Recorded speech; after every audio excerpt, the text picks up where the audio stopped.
Sa puso ng ating sinaunang lipunan, may mga babaeng tinawag na babaylan. Sila ang mga tagapag-alaga ng ating kalusugan at espiritual na kalagayan. Sila ay espesyal, hindi pangkaraniwan. Ang kanilang kaalaman ay ipinasa mula sa henerasyon hanggang henerasyon. Sila ay mga manggagamot na may alam sa kapangyarihan ng mga halaman at ritual para magpagaling. Ang kanilang mga kamay may kakayahang magbigay ng lunas sa iba't ibang karamdaman. Ngunit higit pa doon, sila ang tulay natin sa mundo ng mga espiritu. Ang kanilang mga dasal ay may kapangyarihang magpatahimik ng kaluluwa. Sa pamamagitan ng mga dasal at ritual, nakakausap nila ang mga Diyos at Diyosa ng kalikasan. Ang kanilang mga seremonya ay nagdudulot ng kapayapaan at pagkaisa. Ang mga pangitain at propesya nila ang nagbibigay gabay sa mga pinuno at pag-asa sa mga tao. Ang kanilang mga salita ay nagiging ilaw sa madilim na landas. Hindi lang sila manggagamot o tagapamagitan sa mga espiritu, sila rin ang mga leader, tagapayo at ilaw ng komunidad. Ang kanilang presensya ay nagbibigay ng lakas at inspirasyon. Ang mga babaylan ay simbolo ng karunungan, lakas at koneksyon sa mundo ng mga espiritu.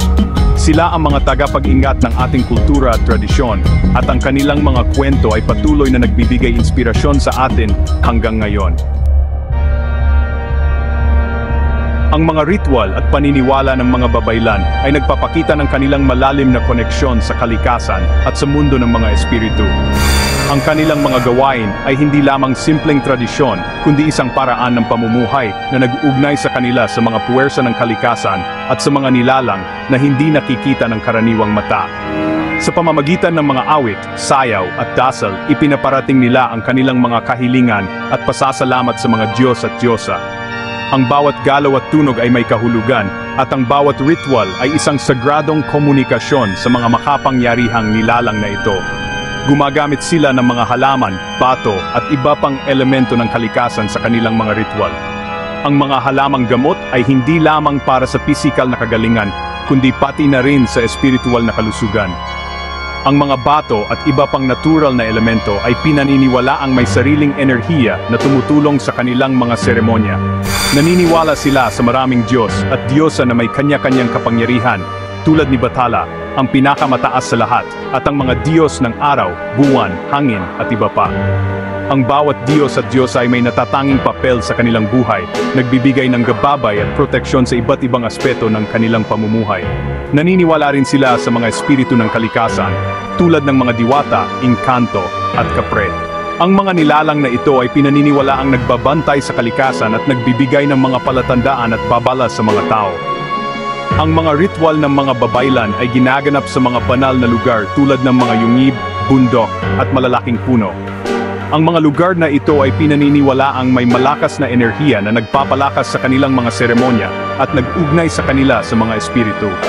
Sa pamamagitan nito, humihingi sila ng patnubay, proteksyon, at kasaganaan para sa kanilang komunidad. Ang mga alay at dasal ay simbolo ng kanilang pag-asa at pananampalataya sa mga Diyos at Espiritu na patuloy na nagbabantay at gumagabay sa kanilang pamumuhay. Maraming alamat at kwento tungkol sa mga babaylan, patunay ng kanilang mahiwagang kakayahan at kahalagahan sa ating sinaunang lipunan. Ang mga babaylan ay hindi lamang mga manggagamot, kundi sila rin ay mga tagapamagitan sa pagitan ng mga tao at ng mga espiritu. Sila ay may malalim na kaalaman sa kalikasan at sa mga lihim ng kalusugan.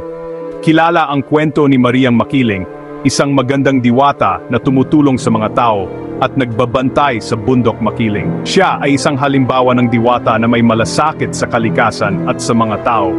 Ang kanyang kwento ay nagpapakita ng pagkakaisa ng tao at kalikasan. Mayroon ding kwento tungkol kay Pintados, isang babaylan na nagmula sa Visayas. Siya ay kilala sa kanyang mga kakaibang kakayahan at sa kanyang mga ritual na nagdudulot ng kagalingan at proteksyon sa kanyang komunidad. Sinasabing kaya niyang magpagaling gamit ang mga halaman at mahika.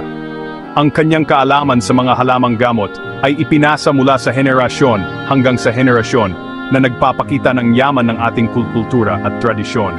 Ang kanyang katawan ay puno ng mga tato na simbolo ng kanyang kapangyarihan at koneksyon sa mga espiritu. Ang mga tato na ito ay hindi lamang palamuti, kundi may malalim na kahulugan at simbolismo. Ang mga kwentong ito ay nagpapakita ng malalim na paniniwala ng mga sinaunang Pilipino sa kapangyarihan ng mga babaylan. Ang mga alamat at kwento ay bahagi ng ating mayamang kultura at kasaysayan. Sila ay simbolo ng pag-asa, lakas at koneksyon sa mundo ng mga espiritu. Ang kanilang mga ritual at seremonya ay nagbibigay ng inspirasyon at lakas sa komunidad na nagpapatuloy hanggang sa kasalukuyan.